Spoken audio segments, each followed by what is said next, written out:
Y'all, Jay-Z said, leave me alone, and finally answered the question. It'll make sense later.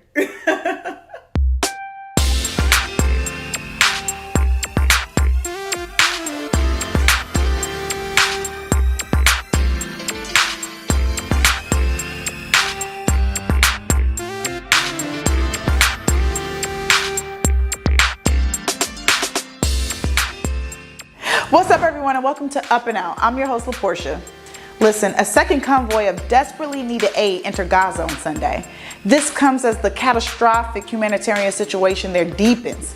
As Israel intensifies its airstrikes, the near constant bombing has left one hospital overwhelmed with bodies, and electricity and fuel supplies are running out. Israel's call to evacuate north also sparking fears about the prospect of displacement of millions of Palestinians, which Jordan's king is calling a red line that cannot be crossed. All right. The Africa Channel's Nada Bashir has the report. Take a listen. Through the narrow streets of Amman's Jebel al-Hussein refugee camp, the mood is clear. Palestine. No America! No America! Established more than 70 years ago, this community is now home to more than 30,000 Palestinian refugees. Just a fraction of the more than 700,000 who were expelled or forced to flee their homes following the 1948 Arab-Israeli War. Families in this camp know the pain of exile all too well. Denied by Israel their right to return to their homeland, it is a life sentence to separation from family, from friends, from home. And for those with loved ones still in Gaza, they say it is a sentence to the cruelest form of anguish. Are we not human to you because we are Palestinian? At any given moment, I could get a phone call telling me that my sister and her children have been killed. You know, my mother was killed during the Gaza war in 2009. I hadn't seen her for 12 years. Ali Al-Utla says that he has more than 70 relatives in Gaza that have already been killed in this latest round of Israeli airstrikes. Our home is Palestine. We will never forget about Palestine. Imagine being forced out of your home for 75 years. We have already spent 75 years as refugees. How could you expect the Palestinians to leave their homes and move to Egypt or elsewhere? Now, the prospect of thousands more Palestinians being forcibly displaced to neighbouring countries or even further afield has been condemned by leaders across the Arab world and has been characterised by both the King of Jordan and other officials as both a war crime and a red line for the country. The Israelis were always adamant about no return of refugees, and that's why the Palestinians cling to what they call law of return, or the right of return back. So any eviction, any new mass of Palestinian refugees for us is a repeat of 1948. That fear of history repeating itself, of another Nakba, or catastrophe as Palestinians describe it, is felt across the region. Many of Hania Saadawi's relatives are trapped in Gaza. Now, Hania spends every morning calling loved ones, hoping they are still alive. I don't even know whether my family is going to be able to go back to their homes, if they're going to have homes to go back to. And of course, the biggest fear is that they're going to be evacuated and turned into refugees. They don't want to move. They would rather die in Gaza than move. The connection felt by Palestinians to their homeland is hard to overstate.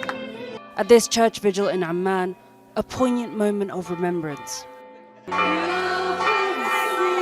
"O Jerusalem," they sing, a 1960s melody beloved across the region, dedicated to the holy city and to the Palestinian struggle. A cause which has drawn people of all faiths, of all walks of life, together with a message of enduring solidarity. Now listen, I really love this next story. Jay-Z says, take the damn money, honey. If you're active on social media, then you know there has been a debate going for what feels like at least a year. A social media user posed this question: if you had a chance, would you take lunch or dinner with Jay-Z or 500K. Some people said I would absolutely take the money, while others said, lunch me, please, honey, I want that wisdom. Well, in a recent interview with Gayle King, Gayle asked Jay-Z his thoughts on this viral question.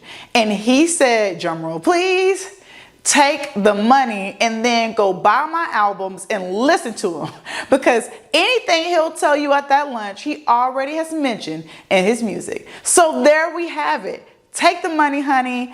Don't gotta tell me twice, Jay. I was definitely taking that $500,000.